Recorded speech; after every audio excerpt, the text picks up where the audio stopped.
Olá, eu gravo esse vídeo em pleno domingo para dizer para vocês algo que eu recebo ao longo desses 10 anos como maior questionamento, que é referente às formas e às condições para que seja realizado um divórcio.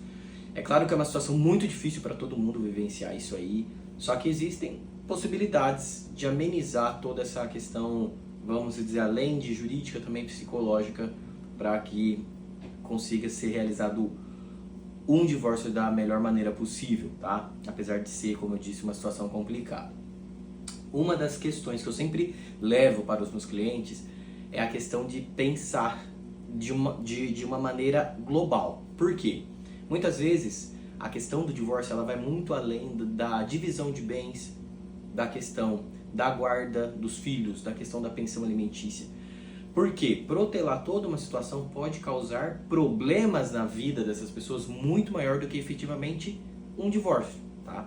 Então, a primeira coisa que eu penso no diálogo, é necessário ter um diálogo para definir quais são as expectativas. Qual que é a expectativa de um, qual que é a expectativa de outro. Porque cada um tem uma forma de pensar sobre a questão da relação.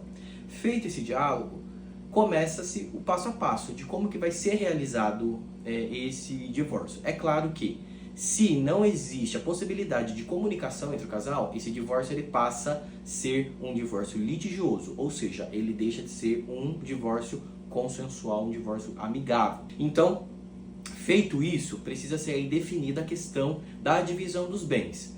Como é que vai ser feito? Dependendo do regime de comunhão de bens, é determinado a forma da sua divisão. O que é mais escolhido no Brasil? O regime de comunhão parcial de bens, que significa que tudo aquilo que o casal construiu durante o casamento, tudo aquilo que eles adquiriram durante o casamento, precisa ser partilhado entre os dois.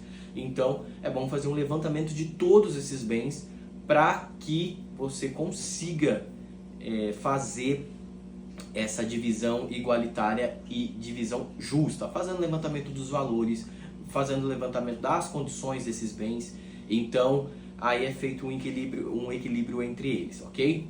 Outra coisa muito importante é ser feito quando se tem filhos menores, é definir com quem que vai ficar essa criança, né? Esse filho, se efetivamente vai ficar com a mãe ou se efetivamente vai ficar com o pai, quem que tem melhor condição, então tem que ser definido isso, tá?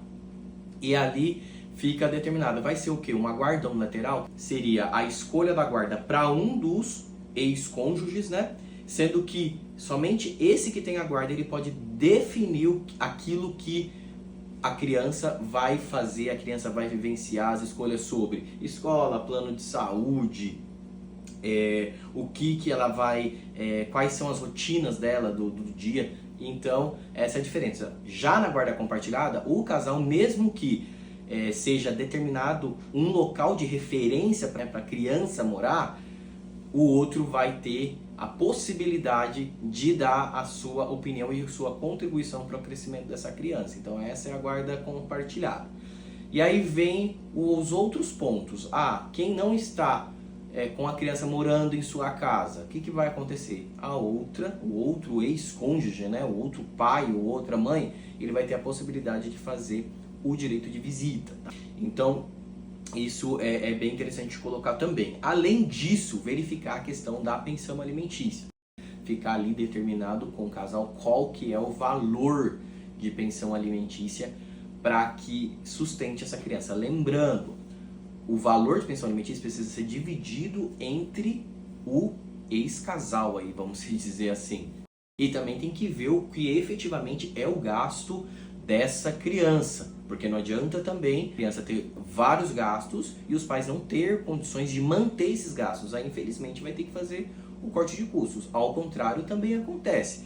Então, você imagina, os pais têm condições, dá uma base muito grande para o filho, só que acaba que um tendo resistência de contribuir para que essa base para o filho seja efetivada. Então, assim, é um cuidado que precisa ser tomado muito grande.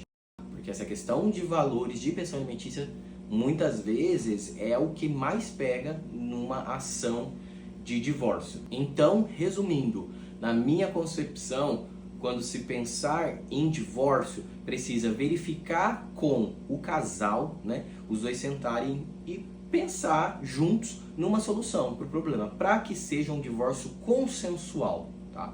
Agora, não deu certo, aí entramos num divórcio litigioso, que é um divórcio em que um vai entrar com um processo contra o outro. Quais são as principais questões que precisam ser resolvidas ali no divórcio? A divisão de bens e as questões relacionadas ao filho, quando se tem filho, que seria a guarda, a visita e a pensão alimentícia.